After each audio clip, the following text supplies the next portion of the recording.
In this video, I'll be talking about how to find the domain of a function. And here at part B, we have that y is equals to the square root of 9 minus x squared. And for the solution, we have that y is equals to f of x, which means that y is a function of x, where y is the dependent variable and x is the independent variable. What is the domain? The domain, these are values of the independent variable x, that is the arguments. So note that the question here is actually asking us to find the values of the x that makes the function defined. So the first thing we need to do, we need to try out the negative values, such as minus 1, minus 2, minus 3, down to minus n, where n is any integer. So when we plug in x equals to minus 1 into our function, we get that y is equals to the square root of 8, which means that the function is defined at x equals to minus 1. Next, we plug in x equals to minus 2, and when we do that, we get that y is equals to the square root of 5, which means that our function is also defined at x equals to minus 2. We plug in x equals to minus 3 into our function, we get that y is equals to 0, which means that our function is also defined at x equals to minus 3.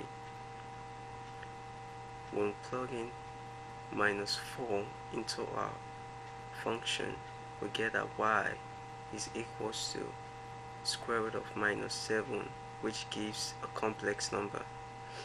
This means that our function is undefined at x equals to minus 4.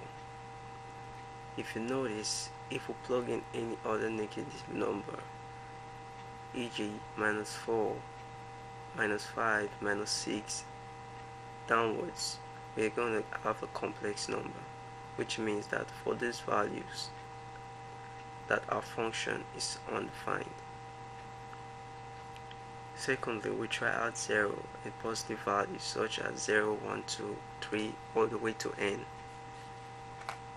When we plug in x equals to 0 into our function, we get that y is equals to the square root of 3. Next, we try out x equals to 1. When we do that, we get that y is equals to 0, which means that our function is defined at x equals to 0 and 1. When we plug in x equals to 2, we get that y is equals to the square root of minus 7, which gives a complex number. And if you know that if we plug in any other positive value equal to 4 or greater than 4, we are going to get an undefined function. So to write this in our interval notation, we simply say the values of x ranges from minus 3 all the way to positive 3, meaning that minus 3 is included and positive 3 is included.